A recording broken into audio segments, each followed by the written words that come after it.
5ই আগস্টের পর থেকে বাংলাদেশের সঙ্গে বৈরিতা দেখা দিয়েছে প্রতিবেশী দেশ ভারতের। রাজনৈতিক এ বৈরিতা ছড়িয়েছে বিনোদন অঙ্গনেও। দুই দেশের মধ্যে উত্তপ্ত অবস্থা বিরাজ করছে।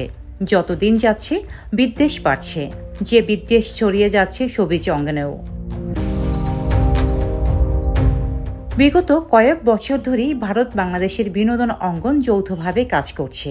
ওপার বাংলার তারকারা যেমন বাংলাদেশে এসে কাজ করছেন, তেমনি বাংলাদেশের শিল্পীরাও সমান তালে কাজ করছেন ওপার বাংলায়।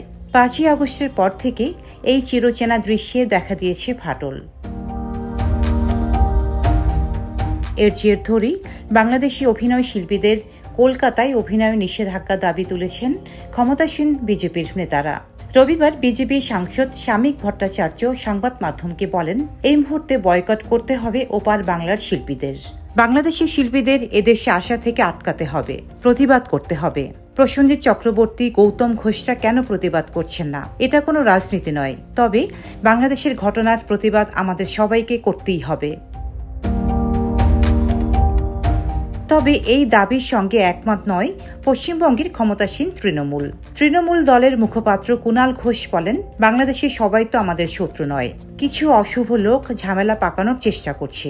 এই অবস্থায় ভারতের কোনো শিল্পী যদি বাংলাদেশের মানুষকে গান শোনাতে চায় বা আমাদের বাংলার শিল্পী বাংলাদেশের মানুষকে গান শোনাতে চায় আর দর্শকও গান শুনতে প্রস্তুত থাকে, তাহলে আমরা কেন আটকাবো? কেন এসব অশুভ ঘটনার সঙ্গে সংস্কৃতিকে জড়াবো? কুণাল আরও বলেন, বাংলাদেশ একটি আন্তর্জাতিক ইস্যু, তাই সেটি নিয়ে তার কিছু করার নেই। এমনকি মুখ্যমন্ত্রী মমতা বন্দ্যোপাধ্যায়ও সে কথা বলেছেন। তবে কুণালের অভিযোগ, বাংলাদেশের মৌলবাদীদের করা এই কাজগুলো নিয়ে রাজনীতি করা হচ্ছে পশ্চিমবঙ্গে। হিন্দু ভাবাবেগকে কাজে লাগিয়ে ধর্মীয় ভেদাভেদ তৈরির চেষ্টা করছে বিজেপি। কুণাল আরও যুক্তি দেন, বহু সময় ধরে ওপার বাংলার শিল্পীরা আসছেন বাংলায়, ফলত তাদের সঙ্গে এক আত্মীয়তার সম্পর্ক তৈরি হয়েছে।